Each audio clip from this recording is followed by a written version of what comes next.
ایک بات ذہن میں رکھ لیں کہ یہ ہو نہیں سکتا کہ انسان پر مشکلات نہ آئیں۔ بہرحال مشکلات آئیں گی، یہ اچھوں پر بھی آتی ہے اور بروں پر بھی آتی ہے۔ صرف اتنا فرق ہوتا ہے کہ اچھوں پر آزمائش کے لیے آتی ہے اور میرے جیسے گناہگاروں کے لیے بعض اوقات سزا بن کے آتی ہے۔ بہرحال آزمائش آتی ہے، دکھ، تکلیف، بیماری، مصائب، پریشانیاں یہ انسان کے ساتھ ساتھ چلتی ہیں۔ اب ہوتا یہ ہے کہ ہم مختلف قسم کے رویے آزمائش کے وقت ان کا ہم اظہار کرتے ہیں۔ ہماری مختلف حالتیں ہو جاتی ہیں جب آزمائش آتی ہے۔ صرف سمجھنے کی بات یہ ہے کہ آزمائش تو بہرحال آئے گی، تو ہم نے کرنا کیا ہے۔ بہت سارے لوگ ان کو پتہ ہوتا ہے کہ گرمی کا موسم آ رہا ہے، تو اس سے پہلے وہ کیا کرتے ہیں، جن کے پاس سہولیات ہوتی ہیں وہ اپنا اے سی ٹھیک کرا لیتے ہیں، اس کی ریپیرنگ کا کوئی کام کرنا ہو کرا لیتے ہیں، جن کو وہ میسر نہ ہو وہ پنکھوں کو صاف کر لیتے ہیں۔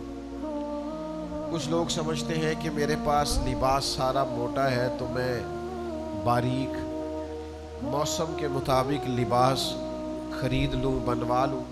سردی کا موسم آتا ہے تو ہم نے دیہاتوں میں دیکھا تھا کہ ہماری مائیں پرانی رضائیاں بھی نئے سرے سے تیار کرا لیتی تھیں، ان کی تیاری کرا لی جاتی تھی، تو پتہ ہوتا ہے کہ یہ موسم بہرحال آنا ہے۔ پھر حکومتیں بھی کچھ تدابیر کرتی ہیں، کچھ ویکسینیشنز ہوتی ہیں کہ یہ اس مرض کا اس موسم میں پھیلنے کا خطرہ ہے، تو کیا کیا جائے؟ تو کیا یہ جائے کہ اس موسم کے لیے اس بیماری کے پھیلنے کا خدشہ ہے تو اس کی یہ ویکسینیشن ہے، یہ وقت پر کرا لی جائے تاکہ انسان جب وہ بیماری آئے تو آنے سے پہلے اس کے پاس تدابیر موجود ہو۔ آزمائش تو آئے گی، کرنا کیا ہے؟ سب سے پہلی بات یہ ہے کہ جب انسان پر آزمائش آئے کنٹرول کرنا ہے، واویلا نہیں کرنا، شور نہیں کرنا، ہاتھ پیر نہیں پھولنے چاہیے، بہت زیادہ انزائٹی، ڈپریشن اسے نہیں ہونا چاہیے، اسے اپنے آپ کو کنٹرول کرنا چاہیے۔ باقی جو لوگ مدد کے لیے آئیں گے وہ بعد میں پہنچیں گے، جو ڈاکٹر اس کے پاس آئے گا اس کو بھی فون جائے گا، وہ تیاری کرے گا، وہ نکلے گا، گاڑی نکالے گا، آنے میں ٹائم لگے گا۔ اس کے پاس اگر ریسکیو والی ٹیمیں آئیں گی تو وہ بھی ٹائم، سب سے پہلے اس سے ذہنی طور پر مشکل کے آتے ہی اسے یہ دیکھنا چاہیے کہ میرا اپنا کنٹرول لیول کس طرح کا، اسے اپنے آپ کو بہت اعتماد میں رکھنا ہے، تحمل میں رکھنا۔ مشکل آ گئی ہے، اب یہ فوراً نہیں جائے گی۔ ایک اصول سمجھ لیں کہ نبی پاک علیہ السلام نے فرمایا کہ صبر وہ ہے جو پہلے صدمے کے وقت کیا جاتا ہے، جو عین مصیبت جب آئے اس وقت جو لوگ صبر کرتے ہیں اس کو صبر کہا جاتا ہے۔ جس کو ہفتے کے بعد آیا وہ صبر نہیں، وہ تو زخم ہی ٹھیک ہو گیا ہے۔ جس نے 1 مہینے کے بعد کہا ہے مجھے صبر آ گیا ہے تو وہ تو اب تو زخم ہی مندمل ہو گیا، اب تو وقت نے مرہم پٹی کر دی۔ تو سب سے پہلی بات یہ دیکھیے کہ خود پر آپ کو کتنا قابو حاصل ہے، آپ نے خود کس طرح کا رویہ کرنا ہے۔ آپ بالکل پریشان ہو رہے ہیں، آزمائش میں آ رہے ہیں، ہاتھ پیر پھول رہے ہیں، تو اس سے آپ اور زیادہ پریشان ہو۔ اس جبل نور پر جو پہلی وحی نازل ہوتی ہے، اللہ کرے آپ کو اللہ مہنگے موبائل دے، پر کبھی کبھی آپ بند بھی کریں اور بات پر بھی توجہ فرمائیں، آمین تو کہیں۔ اس ماحول کے اندر جو پہلی وحی نازل ہوتی ہے، صدیوں بعد آسمان کا زمین سے جو پہلا رابطہ ہوتا ہے، سارے عنوان ہی بڑے ضروری ہیں۔ عقیدے کے بغیر انسان کسی کام کا نہیں ہوتا۔ لوگ اپنی نظریات کی بنیاد پر ہی اپنا عمل مرتب کرتے ہیں۔ تو پہلی وحی آپ دیکھیں تو نہ تو بظاہر توحید کی بات ہے، نہ بظاہر عقیدہ رسالت کی بات ہے، نہ ظاہری طور پر عورتوں کے حقوق کی بات ہے، نہ اس پہلی وحی کے اندر فوری طور پر غلاموں، مجبوروں، بے کسوں کی بات ہے۔ پہلی وحی آئی ہے انقلابی کتاب کا پہلا عنوان اور پہلا سبق آیا ہے، زمین کا آسمان سے صدیوں بعد پہلا رابطہ ہوا ہے، اور غار حرا کے نورانی ماحول کے اندر، وجدانی کیفیات کے اندر اللہ نے اپنے حبیب سے پہلا کلام فرمایا ہے۔ بڑی شدید ضرورت ہے لوگوں کو، لوگ کہہ رہے ہیں ہماری بات کرو، ہمارا ذکر کرو۔ ہر دکھ اس دور کا بڑا ہی کربناک، اذیت ناک ہے، پریشانیاں حد سے بڑی ہوئی ہیں، لیکن اس سارے ماحول میں جو پہلی بات ہوئی وہ نہ بظاہر عقیدے کی ہے، نہ بظاہر حقوق کی ہے، وہ بات یہ ہوئی کہ اقرأ باسم ربک الذی خلق۔ اللہ کرے آپ سمجھیں اس مزاج کو، فرمایا پڑھیے، اور پڑھیے اپنے رب کے نام سے، اس رب کے نام سے پڑھیے جس نے پیدا کیا۔ اقرأ، پڑھو، سب سے پہلا کام اور سب سے پہلی وحی۔ آپ بیٹھ جائیں جی جلدی سے، مشورہ نہ کریں، جلدی سے بیٹھ جائیں جو سامنے کھڑے، مشورہ نہیں کریں آپ بھی بیٹھ جائیں جو سامنے کھڑے، مہربانی آپ بھی بیٹھ جاؤ بھائی۔ فوٹو کا بھی ثواب ہی نہیں بتایا کسی مفتی نے، میری تو خواہش تھی بتا دیتے کچھ، آتے چلو کچھ مہربانی کریں، اتنا سر پہ نہ سوار کریں ان چیزوں کو۔ بات سنیں آپ عزیز بھائی، سب سے پہلی بات یہ کی گئی کہ پڑھو۔ معنی کیا ہے؟ جب پڑھو گے تو عقیدہ توحید و رسالت بھی سمجھ میں آ جائے گا، جب پڑھو گے تو حقوق کا چارٹر بھی تمہاری سمجھ میں آئے گا، جب پڑھو گے تو شعوری بلندی تمہیں نصیب ہوگی، تمہیں پتہ چلے گا کہ سارے لوگ جناب آدم کی اولاد ہیں، تمہیں سمجھ آ جائے گی کہ تم نے اپنی زندگی زندوں کی طرح کیسے گزارنی ہے۔ تعلیم سجا دیتی ہے، سنوار دیتی ہے، نکھار دیتی ہے، عاجزی پیدا کرتی ہے۔ سب سے بڑا فائدہ پتہ کیا کرتی ہے تعلیم؟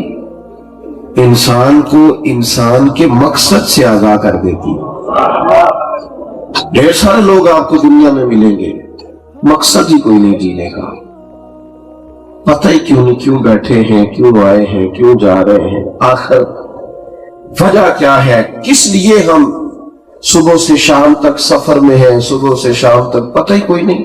ابھی کچھ عرصہ پہلے کی بات ہے، بڑا قیمتی جوان، پڑھا لکھا، گاڑیاں، بنگلے، عہدہ اور ڈھیر ساری چیزیں، خودکشی کر لی معاذ اللہ۔ کیوں؟ اس لیے کہ آسانیاں تو تھیں، آسانیوں سے جیا نہیں جا سکتا، آسانیوں سے، جن کے پاس بڑی آسانیاں ہیں، نکل جاؤ جا کے یورپ کی وادیاں دیکھو معاذ اللہ، ہفتے کی رات نشہ کر کے سوتے، معاذ اللہ ثم معاذ اللہ، آسانیاں ہیں، مقصد ہی کوئی نہیں۔ قرآن مجید نے جب کہا پڑھو اور کتاب و سنت کو پڑھو تاکہ تمہیں کو مقصد حیات تو ملے، تمہیں سمجھ تو آئے دنیا میں کیوں آئے ہو، تمہیں خبر تو ملے تم نے کس راستے پہ چلنا ہے، تم نے سفر کیا کرنا ہے۔ اگر کتاب و سنت کی تعلیم نہیں لوگے، سمجھو گے نہیں، غور نہیں کرو گے، تدبر نہیں کرو گے، تو جن چیزوں کو ہم نے مقصد بنا لیا ہے وہ ایک تو مقصد بڑا چھوٹا ہے، اور دوسرا یہ کہ اس کے حصول کے بعد زندگی آسانی کی بجائے تکلیف کا شکار ہو جاتی ہے۔ چلے 2 منٹ کے لیے سمجھ لیں، مقصد حیات کسی نے دولت کو بنا لیا ہے، آ گئی دولت، لاکھوں کروڑوں ہزاروں روپے آپ کے پاس پڑے، پھر کیا کریں گے؟ اس کے بعد آخر کرنا کیا ہے؟ 50 روٹیاں کھا لیں گے ایک ٹائم کو، ہر 20 منٹ کے بعد کھانا کھا سکتے ہیں۔ آپ نے درجنوں مکانات بنا لیے، ایک وقت میں ایک کمرے میں رہیں گے، 2 میں تو رہ ہی نہیں سکتے۔ آپ نے درجنوں گاڑیاں سجا لی آپ نے اپنی حویلی میں، ایک وقت میں ایک گاڑی کی ایک سیٹ پہ بیٹھیں گے، اس سے زیادہ حیثیت ہی نہیں۔ اور مل کے دیکھ لو پیسے والوں سے، تڑپتے ہیں، کہتے ہیں جب تک غریب تھے لگتا تھا کوئی ذات سے پیار کرتا ہے، اب جب سے جیب بھری ہے یوں لگتا ہے جس کی بھی محبت ہے جیب سے محبت ہے۔ ہمیں تو ڈھونڈنے سے نہیں ملتا وہ آدمی جو صرف ذات سے پیار کرے، ڈھونڈ لو، تلاش کر لو۔ جن لوگوں کا خیال ہے مجھے کسی بھی صورت میں مشہور ہونا ہے، کچھ بھی کرنا پڑے، مجھے شہرت حاصل کرنی ہے، ملنا کسی مشہور آدمی سے اور اس سے پوچھنا اس کی تو کوئی ذاتی زندگی نہیں رہی، کوئی زندگی نہیں. حضرت سفر کرتے رہتے ہیں. میں گھر سے کوئی 8 گھنٹے کا 9 گھنٹے کا سفر کر کے ایک جگہ پہ گیا. شدید گرمی کا موسم تھا اور اب یہ ہوتا ہے کہ آپ کی گاڑی پر ہی کیمرہ لگا دیا جاتا ہے. وہاں سے میں اترا اور پھر یہاں فوٹو، پھر وہاں فوٹو، پھر تھوڑا سا اور آگے فوٹو. یہ ہمارے صدر ہیں، یہ خاص تعاون کرنے والے ہیں، یہ مہربان زیادہ ہیں، یہ محسن ملت ہے. ڈھیر سارے لوگوں سے فوٹو بنتی رہی. اب موسم بڑا گرمی کا، سفر بڑا لمبا. جب تصویریں کھنچواتے مجھے 1 گھنٹہ گزر گیا تو میں نے ان سے کہا کہ میں اس کے آگے بھی تیار ہوں، پر چلو 1 گلاس پانی تو پلاؤ. 1 گلاس بھول گئے، ذہن میں نہیں رہا، یاد نہیں رہا. میں نے کہا یار یوں تو نہ کرو. اور یہ ایسا ہوا، واقعی سچ بول رہے تھے، یاد نہیں رہا کیونکہ اتنا سوار ہو گیا ہے کیمرہ ہمارے ذہن پر، اس قدر زیادہ الجھ گئے. شہرت سارا کچھ نہیں ہے. مصنف ابن ابی شیبہ دیکھ رہا تھا، تڑپ گیا. شیر خدا بولے. حضرت علی المرتضیٰ فرمانے لگے اسے مبارک ہو جسے تھوڑے لوگ جانتے ہیں، اسے مبارک ہو جسے تھوڑے لوگ. اٹھ بلیا چلو تھے وسیے جتھے وس دے سارے ینے، نہ کوئی ساڈی ذات پچھانے نہ کوئی ساڈی. کو مقصد حیات جو کتاب و سنت دیتا ہے اس پر غور کرو. اور اگر آپ کا خیال ہے کہ اقتدار بڑا مقصد ہے تو جتنا مجبور دنیا میں کرسی پہ بیٹھا ہوا شخص ہوتا ہے اتنا کوئی بھی نہیں ہوتا. اپوزیشن نے صرف تنقید کرنی ہے، اس کے ذمہ صرف تنقید کرنا ہے، اس نے کام نہیں کرنا ہوتا. لیکن جو آدمی اقتدار پہ بیٹھتا ہے نا، اب کوئی غلط معنی نہ لے لینا. ہمارے ہاں لوگ پتہ نہیں کب کا کلپ ہوتا ہے، پتہ نہیں کب جوڑ دیتے ہیں. اللہ تعالیٰ معاف فرمائے. ہم سیاسی معاملات سے ویسے بڑا دور رہتے ہیں، اور اس لیے نہیں کہ سیاست کو ہم سمجھتے ہیں کہ ہمیں پتہ نہیں، ہم بڑے غیر سیاسی سمجھ ہیں. لیکن یہ جو ماحول ہے نا ہمارا، اس ماحول میں پتہ نہیں کب کی بات ہوتی ہے، کب لے آتے ہیں، کب کاٹ دیتے ہیں. کاٹنے والے اتنے سے آنے سمجھ نہیں آتی بات کہاں کی تھی، لگ کہاں گئی. کرنے والے کو بھی نہیں پتا ہوتا کہ یار میں نے تو یہ یہاں کی نہیں، اس کا مقصد ہی یہ نہیں تھا. ایسے وہ کسی نے کہا تھا کہ اشعار لوگ اس قدر زیادہ ہوتے ہیں کہ وہ یاری یوں کرتے ہیں کہ وہ سمجھ ہی نہیں آتی، مطلب وہ جھوٹ یوں لگتا ہے کہ سچ سے زیادہ پیارا لگ رہا ہے معاذ اللہ. تو اس لیے اس طرح کا کوئی کام نہ کرے. وہ کسی نے کہا تھا کہ محبت تو سیاست کا چلن چھوڑ دیا. ہاں ہم اگر عشق نہ کرتے تو حکومت کرتے.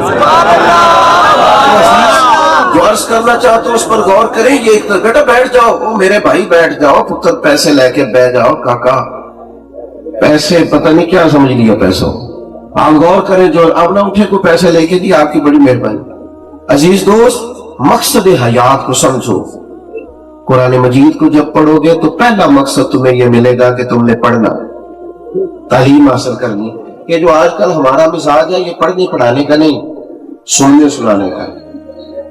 یہ جو آپ تقریریں سنتے ہیں، آواز سنتے ہیں، سٹیٹس لگاتے ہیں، یہ بھی مزاج سمجھنے سیکھنے کا نہیں، الا ماشاءاللہ. اگر مزاج پڑھنے کا، سننے کا، سمجھنے کا، سیکھنے کا ہو، میں آپ کو ذمہ داری سے کہتا ہوں، آپ وقت پر جائیں جمعے والے دن، اپنے خطیب صاحب سے کہیں کہ فلاں عنوان پر ہمارا بات کرنے کو جی چاہتا ہے. ہم بھی 15 20 50 لوگ وقت پہ آئیں گے، آپ اس موضوع پر گفتگو کریں. میں ذمہ داری سے کہتا ہوں وہ شخص محنت کر کے تیاری کرے گا، اسے بات کرنے میں لطف آئے. آپ پوچھ رہے علماء سے کہ علم کے ذرائع کیا ہے. خالد بریلوی رحمت اللہ علیہ سے پوچھا گیا بندہ عالم کیسے بنتا ہے؟ تو ہم نے کہا ایک تو باقاعدہ نصاب پڑھے، یہ ذریعہ. ایک ذریعہ یہ ہے کہ کسی عالم کے پاس جا کے باقاعدہ بیٹھے. اور فرمایا افواہ رجال سے بھی، یعنی علماء کے پاس اٹھنے بیٹھنے سے بھی بندہ عالم ہوتا ہے. شرط یہ ہے کہ وہ جائے تو صحیح، مزاج علم کا بنائے، ذوق بنائے. لکھنے کو بڑا کچھ ہے، موبائل پہ لکھتے رہتے ہو. آپ احادیث کیوں نہیں لکھتے اپنے پاس؟ آپ کے پاس جو ڈائریاں بنی ہوئی ہیں اس میں آپ حضور کے ارشادات کیوں نہیں لکھتے؟ آپ کبھی ان چیزوں کو لیں، کبھی ان کو لکھیں، کبھی ان کا لطف لیں، کبھی ان کا ذائقہ. یہ بھی ایک ذائقہ ہے اگر کسی کو لگ جائے تو. یہ بھی ایک ذائقہ ہے. اگر کسی کو محسوس ہو تو آپ کو پسندیدہ آدمی سے ملنا ہو تو آپ سفر نہیں کرتے سینکڑوں میل کا. آپ کو کسی پسندیدہ جگہ پہ جانا ہو تو 2-2 دن لوگ ڈرائیو کر کے جاتے نہیں, میں ٹھنڈے اور خوبصورت علاقے میں جا رہا ہوں. یہ ایک لطف ہے. میں نے دیکھا ہے لوگوں کو گھومنے کا, سفر کرتے ہیں نا کبھی تو فلائٹس میں ایسے لوگ ملتے ہیں, بھئی آپ کہاں جا رہے ہیں, تو کہتے ہیں جی میں ٹور پہ نکلا ہوا, ملک کو جانا میرا شوق ہے. امام بخاری کو بھی ایک شوق لگ گیا تھا, امام مسلم کو بھی شوق لگ گیا تھا. شوق تھا, دل بے چین رہتا تھا, ڈھونڈتے پھرتے تھے کسی کے پاس کو میرے نبی کا فرمان ہے کوئی ایک بات سنا دے مدینے والے محبوب کی. کوئی ملے نہ, کوئی 2 منٹ میرے پاس بیٹھے, مجھے میرے کریم کی کوئی بات سنائے. یہ شوق لگ گیا, اور یہ شوق بڑا قیمتی ہے. صحیح بخاری میں موجود ہے, حضرت عبداللہ ابن عباس رضی اللہ تعالیٰ عنہ فرماتے ہیں کہ میں نے رات حضور کے کاشانہ نور میں گزارنے کا ارادہ کیا, اور ابھی عمر کتنی تھی, 10-12 سال. وہ بخاری میں فرماتے ہیں سرکار رات کو اٹھے اور زبان اقدس پر یہ الفاظ جاری تھے کہ لوگ سو گئے لیکن حی و قیوم جاگ رہا ہے. حضور مشکیزے کی طرف بڑے, وضو فرمایا, مصلی بچھایا. کہتے ہیں میں تو پہلے سے تیار تھا. اب جو 2 آدمی جب جماعت کرائے نا, 2 آدمی, آپ کی توجہ ہے میری بات پر؟ مجھے آپ کی گرمی کا احساس ہے, اور میں تو پہلی تقریر چھوٹی کرتا ہوں, اب آپ کو دیکھ کے اور چھوٹی کروں گا. کوشش کروں گا ایک ہی آنسو میں کہہ جاؤں گا میں دل, طوفان بیدا لانے سے بھی ہے چشم فائدہ, 2 اشک ہی کافی ہے اگر اثر کرے تو. فرماتے اب مسئلہ یہ ہے, یہاں علماء مفتیان بیٹھے, مسئلہ یہ ہے کہ 2 آدمی جب جماعت کرائے نا تو دوسرا آدمی جو کھڑا ہوگا تو وہ امام کے سیدھی سائیڈ پہ تھوڑا سا پیچھے ہٹ کے, سیدھی سائیڈ ساتھ کھڑا ہوگا, تھوڑا سا پیچھے. حضرت عبداللہ ابن عباس کہتے ہیں نماز کا وقت ہوا تو میں نا محبوب کے پیچھے ہو کے کھڑا ہو گیا بائیں سائیڈ, لوگ جماعت کے ساتھ پڑھ لوں نماز. کہتے ہیں دوران نماز ہی سرکار نے مجھے پکڑ کے نا تو سیدھی سائیڈ پہ اپنے قریب کیا. سبحان اللہ, یہ منظر کبھی آپ دیکھیں. فرماتے ہیں میں بھی دوران نماز ہی پھر پیچھے چلا گیا. نماز پڑھا کے میں تیول بیٹھا, تب آپ بھول گیا, یعنی سب سوم صلاتا ایک کو یار دا فکر پہ آئی. فرماتے ہیں محبوب نے نا 2-3 دفعہ مجھے پکڑا اور حضور سیدھی طرف لائے, لیکن میں پھر پیچھے ہو جاتا. تکمیل نماز پر محبوب نے میری طرف توجہ کی اور حضور فرمانے لگے او میاں, او لڑکے, میں نے جب آپ کو 2-3 دفعہ یہاں کھڑا کیا تو پیچھے کیوں جاتے تھے؟ تو یہ 10-12 سال کی عمر میں جواب دیکھو, یہ انہی لوگوں کی بارگاہ سے تمہیں میسر آئے گا جنہوں نے علم پڑھا ہے, پر ذرا عشق اور محبت میں گود کے پڑھا ہے. ذرا کوئی ایسا شخص تھا پیچھے حضرت محدث اعظم کی طرح جو پڑھاتے بھی تھے اور روتے بھی تھے, جو پڑھاتے بھی تھے اور درد بھی تقسیم کرتے تھے. فرماتے محبوب کریم علیہ السلام فرمانے لگے میں جب تمہیں کھڑا کرتا تھا تو ادھر کیوں جاتے تھے؟ تو یہ 10-12 سال کے بچے کا جواب سنو. عرض کرنے لگے یا رسول اللہ, اب میری جرت تو نہیں نا کہ اللہ کے حبیب کے برابر میں کھڑا ہوگا. اب فرماتے حضور راضی ہوئے میری بات پر اور مجھے دعا دی. دعا کیا دی؟ اے اللہ اسے دین کی سمجھ عطا فرما, کتاب و سنت کا فہم عطا فرما. بہت بڑی دعا تھی حضرت عبداللہ ابن عباس, اللہ دین بہت بڑی دعا تھی. تو چاہیے تھا نا وہ خاموشی سے گھر بیٹھتے اور فرماتے کہ مجھے دعا مل گئی ہے, اب تو علم لدنی کا دروازہ بھی کھلے گا, جس طرح آج کل سارے پیروں کے بچوں کے لیے کھلا ہوا ہے. اللہ ماشاءاللہ سب کو فیض ہی فیض ہے, ہر جگہ سے ہے. وہ کہتے ہیں بس نظر بڑی ہے. او بھائی ان کو تو محبوب کی دعا ہے, لیکن جناب عبداللہ ابن عباس فرماتے وہ طلب لگ گئی, میرے اندر نا خاص ذوق پیدا ہوا. میں کہہ چکا ہوں یہ بھی ایک ذوق ہے کہ رسول اللہ صلی اللہ علیہ وسلم کا فرمان سننا, یہ بھی ایک ذوق ہے. ہم نے اپنے اساتذہ کو دیکھا, وہی آیت ہے اسی کی دوبارہ سے کوئی تفسیر پڑھ لی ہے, پھر اس پہ لائن لگائی ہے, پھر صبح کہتے ہو یار کل میں نے ایک بات پڑھی ہے بڑا مزہ آیا, یہ میں تمہیں سناتا ہوں. یہ بھی ایک ذوق ہے اگر طبیعت میں پیدا ہو.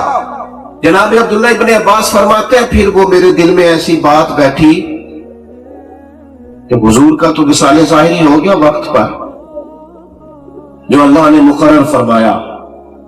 فرماتے ہیں میں پھر ایک ایک صحابی کے دروازے پر گیا, ایک ایک شخص کے دروازے پہ دستک دی اور جانے کا انداز یہ رکھا کہ میں پہنچ گیا, ٹائم طے ہو گیا اس وقت آ جانا, اور میں نے جانا شروع کیا.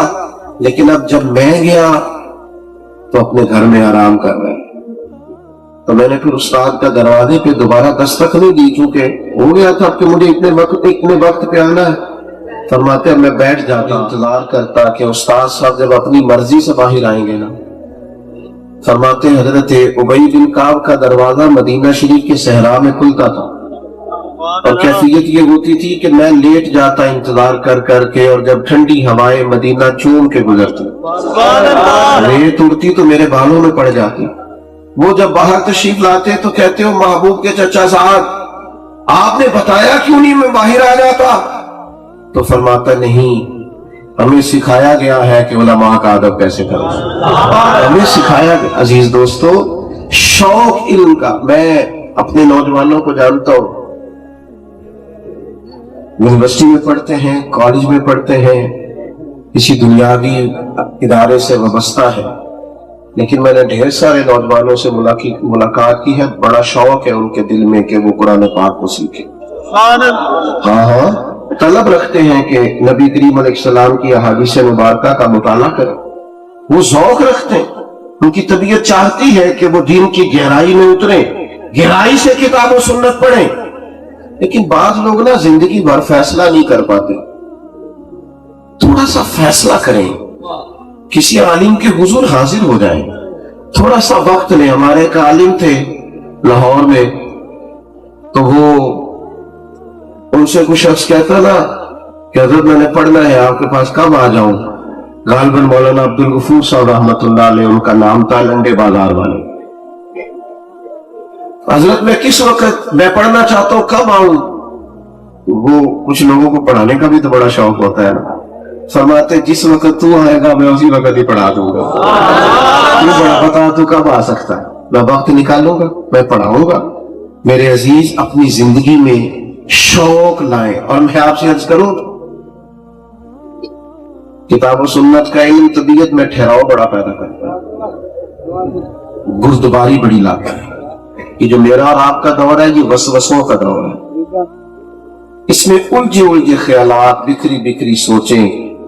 بندہ صبح کچھ سوچتا ہے, دوپہر کچھ سوچتا ہے, ہر طرف وسوسوں کا غلبہ. دوستوں یاد رکھنا, کتاب و سنت پڑھو گے طبیعت میں ٹھہراؤ آئے گا, اطمینان آئے گا, قرار آئے گا, سکون آئے گا. آپ محسوس کریں گے کہ ذہن پر جو سوالات ابھر سکتے تھے ان سب کے جواب قرآن مجید نے, احادیث مبارکہ نے ہمیں دے دیے. اطمینان قلبی, انشراح صدر یہ ہوتا ہے. ہم نے یہ دیکھا ہے, کم آمدن ہے, چھوٹے مکان میں عالم کا وقت گزرتا ہے, بہت بڑے شیخ ہیں, بہت زیادہ شہرت نہیں ہے, لیکن طبیعت کے اندر جو اطمینان پایا جاتا ہے وہ بلا کا ہے, جو قرار پایا جاتا ہے وہ بلا کا, جو ٹھہراؤ ہے. میں نے ماضی قریب کے چند بزرگوں کو دیکھا. ہمارے شہر میں حضرت مولانا ابو داؤد محمد صادق صاحب رحمۃ اللہ علیہ تھے. حضرت کے شیخ کی میں نے زیارت کی, حضرت مولانا عبد الرشید صاحب رحمۃ اللہ علیہ. ان کے معاصرین میں حضرت مولانا فیض احمد صاحب اویسی رحمۃ اللہ علیہ. میں نے ان لوگوں کو دیکھا, ان کے پاس بیٹھنے کا موقع ملا, کبھی چند دنوں کے لیے بھی کسی سرکاری عہدے پہ نہیں گئے, بہت لمبی چوڑی گاڑیاں نہیں, بہت لمبے چوڑے محلات نہیں. اور میں کھو جاتا تھا کبھی کبھی ان لوگوں کو دیکھ کر کے. حالات بدل گئے, لوگوں کے ذہن بدل گئے, نئی نئی جہتیں اور نئے نئے عنوانات لوگوں نے قائم کر لی. مختلف دلائل کی روشنی میں عقائد و نظریات کے معاملے میں لوگوں نے معاذ اللہ کمزوری کی باتیں شروع کر دی, لیکن ان لوگوں کی مسجدوں کی چھتیں کچی رہی, عقیدے ہمیشہ پکے رہے. ایسا انشراح صدر, طبیعتوں میں ایسا ٹھہراؤ, مزاج کے اندر ایسی وزاداری، اتنا مرضی طوفان آیا وہ گزر گیا، لیکن طبیعت ہے کہ یوں کھڑی ہے۔ تو کسی نے کہا تھا کہ ہم درختوں کو کہاں آتا ہے ہجرت کرنا، سبحان اللہ، تم پرندے ہو شجر چھوڑ کے جا سکتے ہو، سبحان اللہ، کھڑے رہے میدانوں میں کھڑے رہے، کوئی ہوا آئی کوئی پرواہ ہی نہیں۔ یہ انشراح صدر پیدا ہوتا ہے طبیعت میں، وہ آپ کو مقصد ملے گا کتاب و سنت سے۔ اور میں آپ کی خدمت میں عرض کروں، دوسرا بڑا کام کہ آپ کی طبیعت میں ٹھہراؤ پیدا ہوگا۔ اور تیسری بات، انسان جب اپنے آپ سے آگاہ ہو جاتا ہے نا، تھوڑا سا بے نیاز ہو جاتا ہے۔ یہ جب اپنے آپ سے تعارف رکھتا ہے نا، میرے آنے پہ آپ نے بڑے نعرے لگائے اور یہ بزرگوں نے میرے سے بڑی محبت کی، لیکن من عالم کے من دانا، پتہ سارا ہے سردار مقیت میاں۔ جب آپ اپنے آپ سے آگاہ ہوتے ہیں نا، اپنے آپ سے، یہ قرآن و سنت کا علم آپ کو وہاں کھڑا کرتا ہے۔ جب آپ اپنے آپ سے آگاہ ہوتے ہیں نا، تو آپ کسی غلط فہمی کا شکار نہیں۔ آپ کی طبیعت کبھی آپ کو اس طرف مائل نہیں کرتی کہ مستند ہے میرا فرمایا ہوا۔ آپ اپنے کتاب و سنت کی روشنی میں آپ اپنے لیے رستے بناتے ہیں، آپ کمزور نہیں پڑتے۔ آج جو انا کی جنگ ہے نا، بے تحاشا، یہ بھی صرف اس صورت میں ہے کہ جب ہم آگاہ نہیں ہیں اپنے آپ سے۔ اگر ہم آگاہ ہو جائیں نا، بخاری میں موجود ہے، حضرت سیدنا ابو ذر غفاری رضی اللہ تعالیٰ عنہ نے اسی طرح کا لباس پہنا تھا جس طرح کا ان کے غلام نے پہنا۔ اچھا، آج جو بڑی ہیومن رائٹس کی بات کرتے ہیں نا، انسانی بنیادی بڑی بات کریں گے، بڑے بڑے لمبے لیکچر دیں گے، اس بندے کو آپ تھوڑا سا ریڈ کریں جو کہہ رہا ہے انسانی حقوق بڑے ہونے چاہیے، بڑی عظیم الشان تقریر کر رہا ہے اور زبردست وہ کہتا ہے یہ میرے پاس چارٹر ہے، یہ میں نے ورک پالیسی بنائی، یہ اس ترتیب سے ہم لوگوں کو، آپ اسی بندے کو ریڈ کریں تو بیچارہ اتنا کمزور آپ کو نظر آئے گا کہ اپنی گاڑی کا دروازہ بھی خود بند نہیں کرتا۔ 4 پیسے آ گئے ہیں اب ڈرائیور رکھنے کے تو اس کی خواہش ہے دروازہ بھی یہی کھولے، اور تقریریں ہو رہی ہیں انسانی حقوق پر، بات ہو رہی ہے انسانی۔ مجھے ایک بات معذرت کے ساتھ یہاں یہ بھی کرنی پڑے گی، اگر کسی جگہ خانقاہ نظم میں بھی آپ کو کوئی ایسی صورت نظر آتی ہے نا، تو بھی قابل اصلاح ہے، وہ بھی قابل اصلاح ہے۔ یعنی مرید اگر غریب آ گیا ہے تو پھر آپ کا لہجہ اور ہے، اور اگر وہ تگڑا آ گیا ہے تو پھر آپ خود جا رہا، آپ اس کو لینے جا رہے ہیں دروازے پہ اور چھوڑنے جا رہے ہیں۔ یہ معیار بھی درویشوں کا مقرر کردہ نہیں ہے، یہ بھی معیار درویشوں کا بنایا ہوا نہیں ہے۔ دولت دے کے آپ عزت کریں گے؟ حضرت ابو ذر غفاری رضی اللہ تعالیٰ عنہ فرماتے ہیں کسی بات میں شکر رنجی ہو گئی تھی میری سیدنا بلال سے۔ اب یہ کتنے بڑے آدمی بظاہر اور جناب بلال، تو کہتے ہیں میں نے حضرت بلال کو کوئی بات کر دی، محبوب تک بات پہنچی تو حضور کا سمجھانے کا طریقہ یہ تھا کہ بائی نیم بات نہیں کرتے تھے، مطلقاً بات، لوگوں کو کیا ہو گیا، یہ انداز تھا۔ فرماتے ہیں نبی کریم علیہ الصلوۃ والسلام نے منبر پر جلوہ فراز ہو کر فرمایا لوگوں کو کیا ہو گیا، وہ برادریزم کی باتیں جو میں نے اپنے قدموں تلے رول ڈالی، آج بھی لوگ وہی بات کرتے ہیں۔ حضور فرمانے لگے یہ ذرا غور کیجئے گا بات پر، یہ چند روایات ملا کے عرض کر رہا ہوں اور ساری سیاست، یہ لفظ اور جگہ بھی آپ کو مل جائیں گے۔ محبوب نے فرمایا تمہارے غلام تمہارے بھائی ہیں، جو خود کھانا انہیں بھی کھلانا، جو خود پہننا، یہ تجربہ کریں آج آپ۔ وہ بڑے سے بڑا آدمی یوں کرتا ہے کہ اسی قیمت کے کپڑے اس کے غلام نے بھی پہنے ہوں جو اس نے پہنے۔ چلو وزیروں کو چھوڑو، پیروں کو دیکھ لو، انہی کو دیکھ لو۔ فرمایا تمہارے غلام تمہارے بھائی ہیں، جو خود کھانا انہیں کھلانا، جو خود پہننا۔ حضرت ابو ذر غفاری فرماتے ہیں معافی بھی مانگی اور وطیرہ بھی بنا لیا کہ جو کریم نے فرمایا وہ کریں گے۔ یہ کتاب و سنت کا علم یہ شعور دیتا ہے آپ کو، یہاں تک آپ کے لیول کو بلند کرتا ہے کہ انسانیت آپ کی نظر میں کتنی بڑی ہو جاتی ہے۔ حضرت ابو ذر غفاری نکلے، بخاری میں موجود ہے، جس طرح کا لباس انہوں نے پہنا ہوا تھا ان کے غلام نے بھی اسی طرح کا پہنا۔ سبحان اللہ۔ تو ایک شخص نے سوال کھڑا کر دیا، یہ ہوتا نہیں تھا، یہ بے موسم پھل تھا۔ ایک شخص نے سوال کھڑا کیا کہ جناب حد ہو گئی، اس ماحول میں بھی آپ کا یہ رویہ ہے کہ وہی لباس پہننا ہے جو آپ کے غلام نے پہننا ہے؟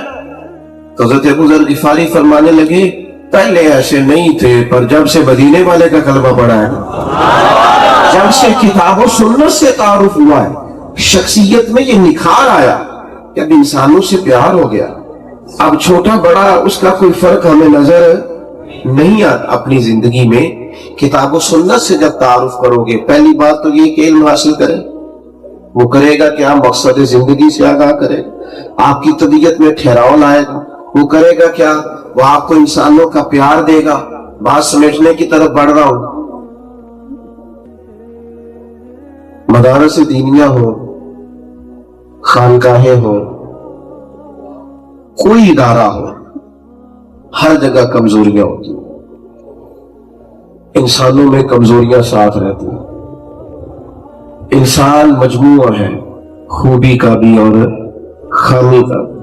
نقصان اس وقت ہوتا ہے جب ہم کسی ایک خامی کو بیان کرتے کرتے پورے ادارے کی، پوری جماعت کی مخالفت شروع کر دیتے۔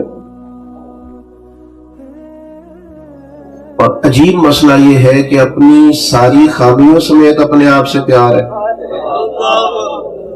اور کسی کی ایک نظر آ گئی ہے تو اس سے نفرت ہے۔ اپنی ساری خامیوں سمیت اپنے آپ سے پیار ہے۔ میرے بھائی، اداروں میں، دینی اداروں میں بڑی کمزوری ہے، مالی معاملات میں کمزوریاں ہیں، اور مینجمنٹ میں بہت ساری جگہ ہم مشورہ دیتے رہتے ہیں، لیکن ان کا جو کام ہے وہ بہت بڑا ہے۔ اپنی مدد آپ کے تحت اتنا بڑا نظم لے کے چلنا۔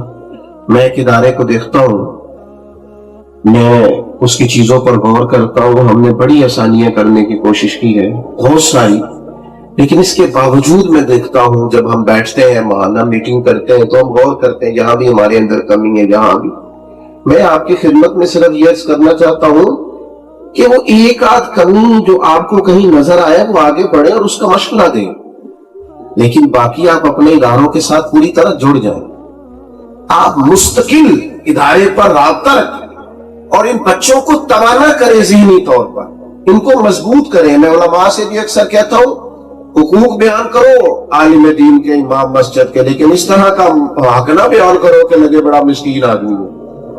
ہر وقت آپ اس طرح کا رویہ اختیار کریں کہ یہ سوسائٹی کا سب سے غریب آدمی یہی ہے۔ میں اپنے ادارے سے باہر نکل رہا تھا ایک دن، ایک صاحب ایک ہوٹل کو، میرج ہال کو چلاتے ہیں، مینج کرتے ہیں، تو چابیاں لہراتے گاڑی سے اترے، پیر صاحب رکیے گا، پیر صاحب رکیے گا، تو میرے پاس آ گئے۔ سلام کلام کے بعد کہنے لگے وہ بارات آئی تھی، کچھ کھانا اس میں پڑ گیا، پھر ہم نے مزدوروں کو بھی کھلایا، پھر بھی پڑ گیا، تو آپ طالب علموں کے لیے اسے منگوا لیں، میں نمبر دے دیتا ہوں، وہاں لڑکا موجود ہے تو کسی کو بھیجیں۔ مجھے غصہ بڑا کم آتا ہے، لیکن اس کا یہ مطلب نہیں کہ آتا ہی نہیں۔ ہاں، ایک سیٹ تے پکڑا پوار کرتا لسی اور بھی بوٹیاں جائیں گے، کم آتا ہے، لیکن اس کا یہ مطلب تو نہیں کہ آتا نہیں۔ تو میں پھر گاڑی سے نیچے اتر آیا، میں انہوں نے آخیا اگو نہ ساڑھے مدرسے دے آلے دوالے نظر نہ آئیں، جو سب سے بچ گیا ہے وہ میرے طالب علم کھائیں گے، وہ پتہ ہی کوئی نہیں۔ میں کہا تو روٹی کدی چکھی نہیں جڑی کئی باری اسی کھان آ بھی چڑی۔ خبردار، آج کے بعد ایسا رویہ اختیار کیا تھا۔ 3 قسم کا مینیو الگ الگ صبح دوپہر شام ہم نے بنا کے دیا، طالب علموں کے مشورے سے طے کیا۔ مینو تو ایک بچہ آ کے وہ والد آ کے کہنا کرو منڈا گھر جا کے روٹی پسند نہیں کرتا۔ تو میں نے کہا خدا کے بندے تو مطلب ہمیں کیا سمجھتا ہے؟